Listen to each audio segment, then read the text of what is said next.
يا هلا بالعودة، ازيكم عاملين ايه؟ يا رب تكونوا بخير. النهارده في الفلوج بتاعنا ده هيكون فلوج مختلف خالص عن اي فلوج انا عملته قبل كده، لان النهارده هوريكم الروتين بتاعي في رمضان وازاي بذاكر في رمضان. وكمان هيحصل حاجه مفاجاه ليكم، ان انا هرد على كومنتاتكم وكمان هطلع ناس معايا في الفلوج ده. فحابه كده ان انا اشكركم بجد على وقفتكم جنبي الايام اللي فاتت، وكمان الكومنتات بتاعتكم الكتيره اللي انتوا بتعملوها على الفيديوهات بتاعتي. شكرا بجد من القلب انكم كنتوا بتدعموني كتير جدا الفتره اللي فاتت، والحمد لله وصلنا ل 3000 مشترك، والحمد لله في تطور كبير جدا. وشكرا بجد على كلامكم الجميل ودعواتكم الجميله ليا. اللي هو الطلق الصناعي اللي احنا برضو هناخده فيه مع بعض. خلاص، يبقى يعني ايه نورمال ليبر؟ اول حاجه سبونتينوس ايه اونست. تمام، سبونتينوس اونست دي الاونست دي بدايتها ايه مع نفسها. طيب عندنا حاجه اسمها نورمال ليبر. رجعت من الجامعه على طول بقى بدات ان انا اذاكر كل الحاجات اللي عليا، وبعدين لما فطرت كده عملت لي كوبايه شاي حلوه كده بالنعناع عشان افوق كده. حاولت بقى ان انا ابدا في الحاجات اللي انا مرقماها والحاجات اللي هي كتير جدا، فحاولت ان انا اقسمها وبعدين اذاكر الحاجات المهمه الاول عشان اتقيم فيها شفوي. عاوزه اقول لكم ان انا عندي كل التقييمات وكل الامتحانات بتاعتي معظمها هيكون في رمضان، فمحتاجه بقى ان انا انظم وقتي وكمان ارتب اولوياتي كده واذاكر اول باول، لان الامتحانات بجد في رمضان بتبقى يعني اصعب من الوقت العادي، والصعوبه بالذات بتكون في ان انت تتاقلم على الوضع بسرعه او ان انت تنظم وقتك بسرعه.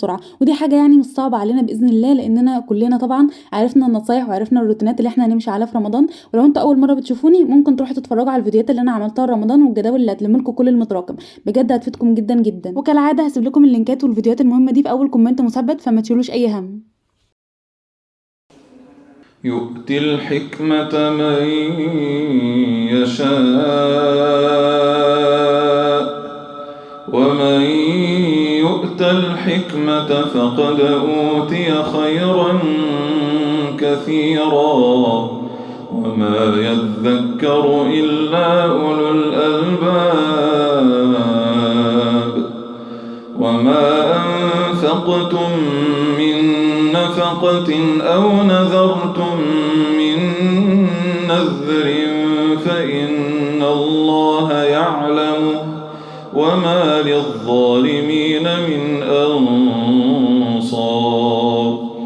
إن تبدوا الصدقات فنعما هي، وإن تخفوها وتؤتوها الفقراء فهو خير لكم ويكفر عنكم من سيئاتكم والله بما تعملون خبير. ليس عليك هداهم ولكن الله يهدي من يشاء. وما تنفقوا من خير فلأنفسكم وما تنفقون إلا ابتغاء وجه الله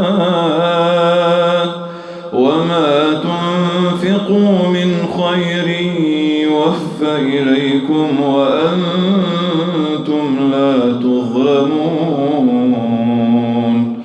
للفقراء الذين أحصروا في سبيل الله لا يستطيعون ضربا في الأرض يحسبهم الجاهل أغنياء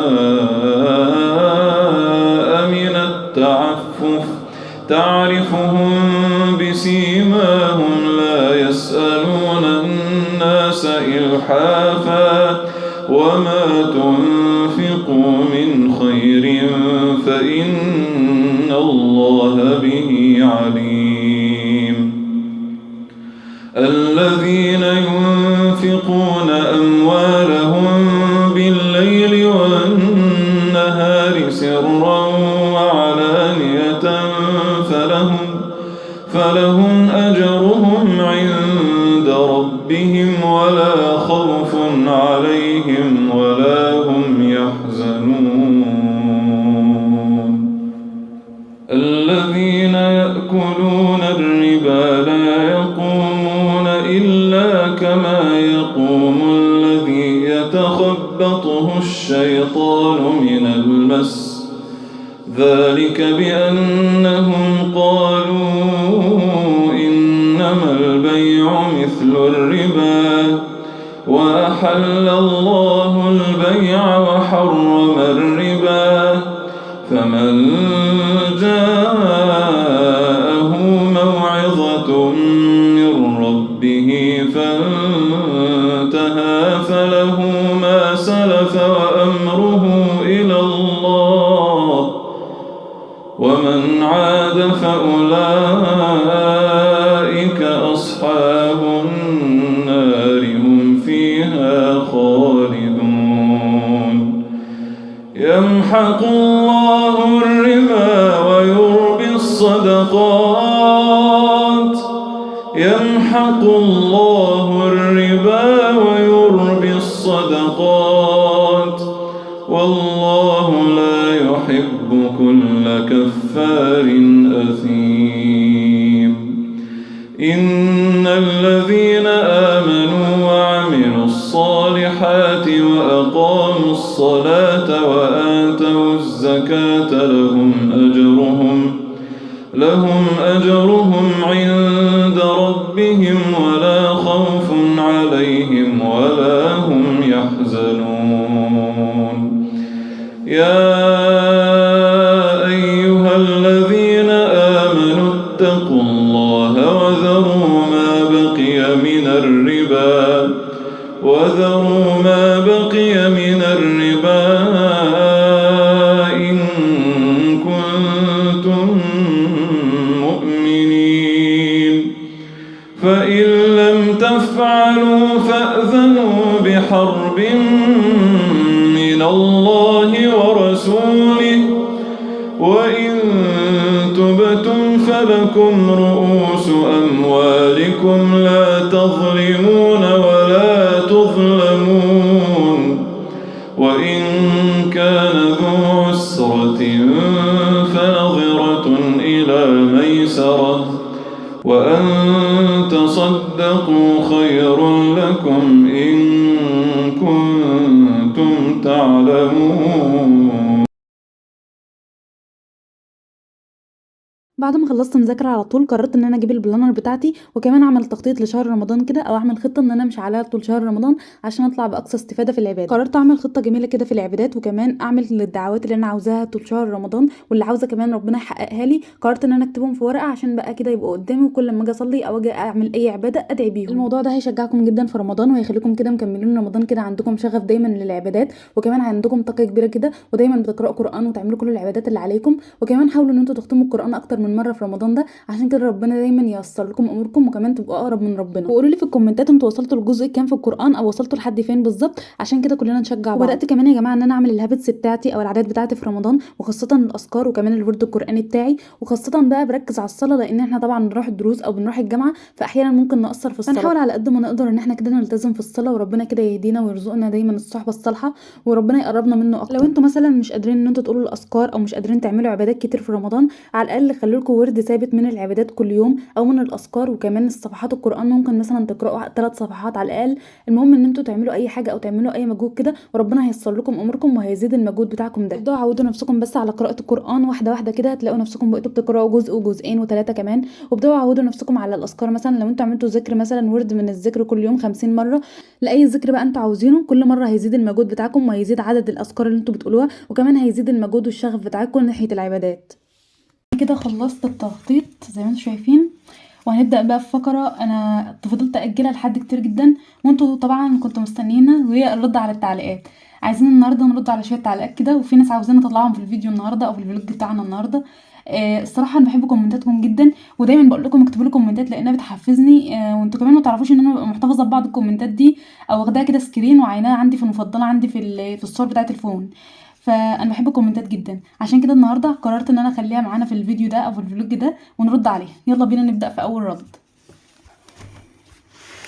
بصوا بقى اول كومنت ودايما الكومنت ده بيسأل لي دايما او السؤال ده بيسأل لي دايما انت في سنه كام يا جماعه؟ انا بصوا انا في الجامعه مش في ثالثه اعدادي ولا لسه في ثانوي لا انا في الجامعه في سنه ثالثه جامعه. كليه ايه؟ كليه تمريض جامعه المنصوره. قلت لكم كل حاجه. الناس بتسالني دايما انت في سنه كام، يعني في ناس بتفكرني ان انا في اعدادي او ثانوي. لا يا جماعه، انا بص في كليه او في جامعه، بس انا بساعد يعني اللي اصغر مني وكده، لاني في يوم من الايام كنت محتاجه حد يساعدني. تاني كومنت معانا، والكومنت ده بالذات انا هطلعه اول حد، يعني لانه اصلا صاحبته دايما بتكتب لي ان انا لازم اطلعها اول كومنت. اللي هي صاحبه الكومنت ده اسمها نور الهدى. بحب الكومنتات بتاعتها جدا جدا جدا، وبحبها جدا جدا. بتكتبي لي كومنتات جميله جدا جدا الصراحه. يعني شوفوا هي كاتبه لي كومنت قد ايه، ودايما كل الفيديوهات بتاعتي بتعمل لي كومنتات، انا بحبها جدا جدا يعني، قلب كبير كده. بحبها موت والله بجد. هي طبعا كاتبه لي كومنت كبير، فانا مش هعرف اقرا، بس انا بحبها جدا وبقرا كل كومنتاتها، وكمان محتفظه بالكومنتات بتاعتها. تاني كومنتات عايزه ارد عليها، ثانيه واحده نطلع كده. تاني كومنت عاوزه ارد عليه، ياسين ده بيكتب لي كومنتات كتير جدا من اول ما فتحت القناه، يعني انا ما كنتش بنزل فيديوهات كتير، بس هو متابعني من زمان. بحب كومنتاته جدا جدا بجد. انا بحب الناس اللي بتعمل لي كومنتات، وكمان يعني خاصه الناس اللي بتعلق معايا. في ناس كتير جدا ممكن كل شويه تعمل لي كومنتات على اول ما الفيديو ينزل، فبيعلق اسمائهم معايا يعني. بحب كومنتاتك جدا يا ياسين، بجد تسلم. تاني كومنت معانا بتاع ملك نجم. الكومنت ده جميل جدا، ودايما بتشجعني ملك في الكومنتات. هي طبعا بتقولي هنا انها اول مره بتشوفني والكلام من ده، او انها يعني ما قدرتش انها ما تعملش اشتراك في القناه. وبجد هنا بتقولي يعني انها حبتني جدا. انا بحبك جدا والله بجد، شكرا شكرا على كومنتاتكم الجميله بجد. وهنا كومنت مريم يحيى. بحب كومنتاتها جدا، دايما بتعملي برضو كومنتات على كل الفيديوز. بحبك جدا والله يا مريم، تسلمي بجد، تسلمي والله. شوفوا عامله لي كومنت تاني. في برضو الكومنت ده جميل جدا. انا بحبها جدا الصراحه، شكرا. ياسمين طبعا بتقولي ان انا عصفة جدا وبحبك موت، والله تسلمي بجد، يعني انا بحب كومنتاتكم جدا. الكومنت ده بجد جميل جدا. بحب الكومنتات اللي من النوع ده، اللي هو انا لسه عامله لك سبسكرايب بس حبيتك جدا، يعني عسل قوي عسل قوي بجد. الناس اللي بتنزل تصلي على النبي في الكومنتات يعني حاجه جميله جدا، وتخلي غيرها كمان يستفيد او يصلي على النبي، وهم كمان بيكسبوا حسنات. حياء طبعا بتعمل لي كومنتات كتيره جدا جدا جدا، وانا بحب كومنتاتها الصراحه. الكومنت ده برضو خطف قلبي، يعني ملك برضو زي ما قلت لكم عملت لي كذا كومنت كده بجد جميل جدا، يعني دايما بتكتب لي كومنتات جميله. وبس كده انتهى الفلوج بتاعنا النهارده، وانتهى كمان الكومنتات بتاعتكم الجميله. اتمنى ان انتوا تعملوا كومنتات كتيره جدا، وتعملوا لايك للفلوج ده، وتشجعوني كتير جدا جدا في الكومنتات. وبجد هستنى كومنتاتكم ورايكم في الفلوج بتاع النهارده، واشوفكم في فيديو جديد باذن الله، وفلوج جديد باذن الله. والسلام عليكم ورحمه الله وبركاته.